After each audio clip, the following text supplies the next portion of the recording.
Hello everyone, welcome to my YouTube channel. My name is Pooja and I hope you are all doing great. और currently मैं New Zealand में हूँ. आज की बारी वीडियो का भी मेन टॉपिक होगा आप न्यूजीलैंड में कैसे आ सकते हो. न्यूजीलैंड में आने के लिए आपको पीटी देना पड़ता है. आइल्स भी दे सकते हो अगर आपकी इंग्लिश बहुत अच्छी है तो, बट मैंने प्रेफर पीटी किया गया था क्योंकि मेरी इंग्लिश उस लेवल की नहीं है कि मुझे लगे कि मैं बहुत अच्छा बोल सकती हूँ या मेरी बहुत अच्छी स्पीकिंग है या फिर मेरी इंग्लिश है, बट मैंने पीटी को प्रेफर किया था. तो आज हमारी इस वीडियो में हम बात करेंगे पीटी के अंदर स्पीकिंग मॉड्यूल. स्पीकिंग क्या होता है, बहुत ही इम्पोर्टेंट मॉड्यूल है. आप ये बोल सकते हो वो कि आपका पीटी का वो बेस है. अगर आपका बेस क्लियर है तो आपकी पीटी बहुत अच्छे से क्लियर हो जाएगी, वो भी बहुत अच्छे नंबरों के साथ. स्पीकिंग में क्या होता है कि स्पीकिंग में आपको बोलना पड़ता है कि आपके अंदर आपके सामने कुछ क्वेश्चंस दिए होते हैं, आपको उनको बोलना होता है. बेसिकली मतलब आपको वो आपकी प्रोनाउंसिएशन, आपकी फ्लुएंसी, ये सब चेक करते हैं स्पीकिंग के अंदर. स्पीकिंग में भी क्या होता है कि स्पीकिंग में भी उसके अंदर सब डिविजन्स होते हैं, 5 क्वेश्चंस होते हैं. जैसे कि फर्स्ट नंबर पे आता है हमारा रीड अलाउड. रीड अलाउड वैसे तो देखने में बहुत ईजी लगता है क्योंकि आपके सामने लिखा होता है और आपको सिर्फ उसको पढ़ना होता है, बट ये बहुत ही डिफ़िकल्ट भी है और बहुत ही ईजी भी है. बहुत ही डिफ़िकल्ट ऐसे है कि बहुत सारे लोग क्या होते हैं उसको देख के घबरा जाते हैं और फिर वो अपनी प्रोनाउंसिएशन भी ख़राब कर देते हैं, अपनी फ्लुएंसी भी ख़राब कर देते हैं. तो उसके अंदर जो मैंने किया था, मेरा एक्सपीरियंस मैं इस वीडियो में आपको बता रही हूँ. जैसे कि मैं ठीक ठाक बोल लेती हूँ, ऐसा नहीं है कि मेरी बहुत बेकार है या बहुत अच्छी है, ठीक ठाक मैं बोल लेती हूँ. तो मैं क्या करती थी कि जैसे हमारे पास कोई रीड अलाउड आया, उससे पहले हमें प्रिपरेशन के लिए 20 सेकंड आई थिंक मिलते हैं. उसके अंदर मैं उसको अपने पढ़ के देख लेती थी. मन में भी पढ़ सकते हो आप, और या फिर आप थोड़ा सा लाउड भी पढ़ सकते हो कि ये दूसरों को डिस्टर्ब ना हो, बट इस आपकी मीडियम टोन होनी चाहिए.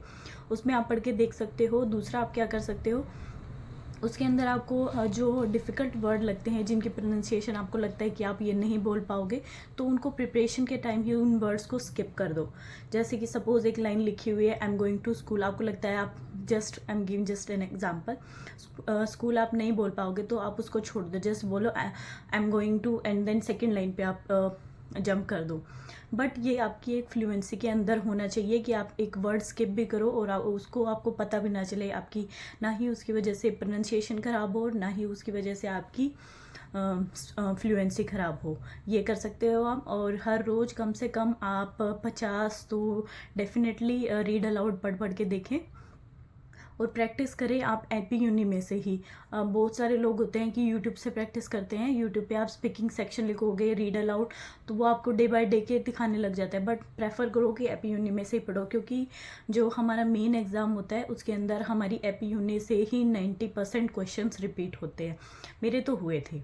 तो आप अपनी एपी यूनि में से ही तैयारी करो. उसके बाद आता है रिपीट सेंटेंस. रिपीट सेंटेंस में क्या होता है कि छोटे छोटे वर्ड्स की जो रिपीट सेंटेंस आते हैं, सपोज 5 वर्ड्स का आया है, 10 वर्ड्स का आया है, वो तो आप इजीली मतलब कुछ वर्ड्स कैच कर पाओगे और आप उसको रिपीट में बोल दोगे. पर जो बहुत लेंथी होते हैं, जो कोई आते हैं सेंटेंस, 15 वर्ड्स भी होते हैं उसके अंदर, 12 वर्ड्स भी होते हैं, उससे ज़्यादा भी हो सकते हैं कभी कभी, but most of the time नहीं होते हैं. तो उसमें आप क्या करोगे, आप छोटे छोटे फ्रेजेस मतलब आप लगा सकते हो. सपोज़ यही कि I am going to school by bus, ये आप इजीली जब कोई आप सुनोगे तो आप इजीली इसको रिपीट कर सकते हो. बट उसमें अगर और कुछ ऐड करना पड़े, suppose I am going to bus, I am going to school by bus, to the university, to the state, something, कि इस तरह से आपका लंबा वर्ड आए, तो आप क्या करो कि कुछ भी एक फ्रेज़ याद कर सकते हो. जैसे मैंने क्या याद किया था, to the university. To the university मैंने ऐसे ही सब, मतलब एग्जांपल के लिए मैं बोल रही हूँ. आप कोई भी एक छोटा सा सेंटेंस आप याद कर सकते हो. उसके अंदर क्या कि आपको जितने वर्ड्स रिपीट सेंटेंस में सुनाई दिए हैं, जितने समझ में आए, उन वर्ड्स को बोलो और उसके बाद अपना एक फ्रेज़ उसके अंदर ऐड कर दो. उससे क्या होगा कि आप वर्ड बोलोगे, आपकी फ्लुएंसी अच्छी जाएगी, आपकी प्रोनाउंसिएशन अच्छी जाएगी, तो आप ज़्यादा स्कोर गेन कर पाओगे एज़ कम्पेयर टू कि आप जितना वर्ड्स आपको समझ में आया और उतना बोलो. सपोज़ आपको समझ में आया यूनिवर्सिटी कॉलेज गोइंग, तो आप इसको क्या क्या बोलोगे, यूनिवर्सिटी कॉलेज गोइंग नहीं, तो उसमें आप ऐड कर सकते हो I am going to university by college, I am going to university to college, something आप ऐसे ऐड कर सकते हो जिसकी कोई सेंस भी बने और आपकी फ्लुएंसी भी ना ख़राब हो और आपकी प्रोनाउंसिएशन भी ख़राब नहीं हो.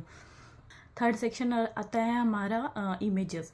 इमेजेस में क्या आता है, आपके अंदर पाई चार्ट आ सकते हैं, आपको कोई टेबल आ सकती है, आपको कोई इमेज आ सकती है जिसके अंदर कुछ भी नहीं लिखा है, कोई जंगल की इमेज आ गई, कोई मतलब किसी सोसाइटी की, कुछ भी XYZ कुछ भी इमेजेस आ गई, तो आप उसको देख के उसके बारे में 20-25 सेकंड बोलना होता है। उसमें भी क्या होता है, आप बहुत सारे टेम्पलेट्स आपको मिल जाएंगे, और चाहो तो जो मैंने यूज़ किया था वो मैं आपको बता दूंगी। और उसमें क्या होता है कि आपको एक टेम्पलेट दिया होता है, और जस्ट आपको कुछ भी वर्ड्स उठा के उसको बोलते जाना है बस। उसमें भी सेकंड आपकी फ्लुएंसी ख़राब नहीं होनी चाहिए, आपकी प्रोनाउंसिएशन ख़राब नहीं होनी चाहिए।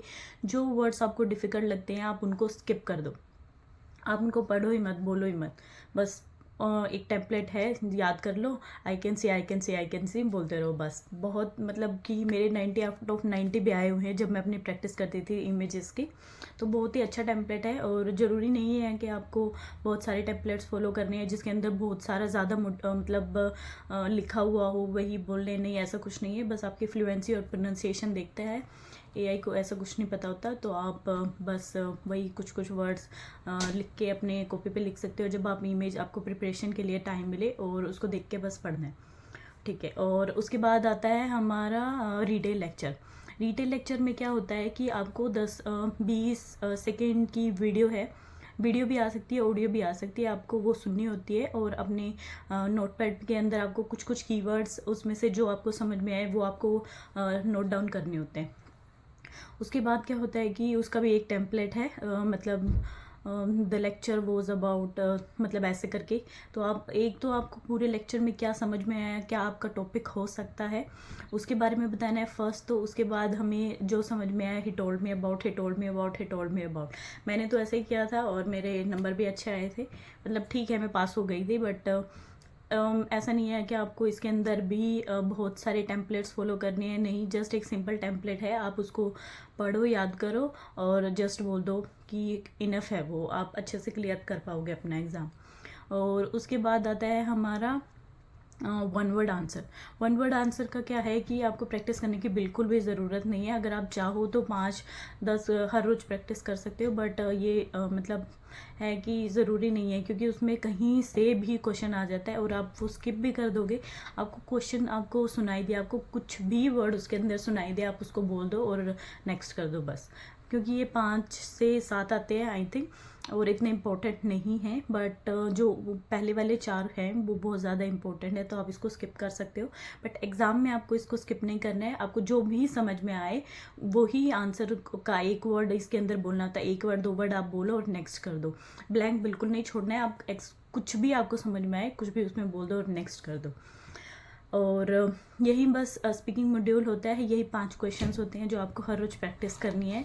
और ट्राई करो कि रीड अलाउड कम से कम 50 आप हर रोज़ प्रैक्टिस करो, 5 से 6 इमेजेस करो, 5 से 6 डिटेल लेक्चर करो, और 50 से कम रिपीट सेंटेंस करो। क्योंकि अगर आपके रिपीट अच्छे हैं और आपका रीड अलाउड अच्छा है तो आपको रीडिंग की प्रैक्टिस के लिए मतलब इतनी वरी करने की ज़रूरत नहीं है। आपका रीडिंग सेक्शन भी अच्छे से क्लियर हो जाएगा अगर आपका स्पीकिंग अच्छा गया है तो। बस आज की वीडियो में बस इतना ही। अगर आपको मेरी वीडियो अच्छे लगे तो like share and subscribe my channel. Thank you.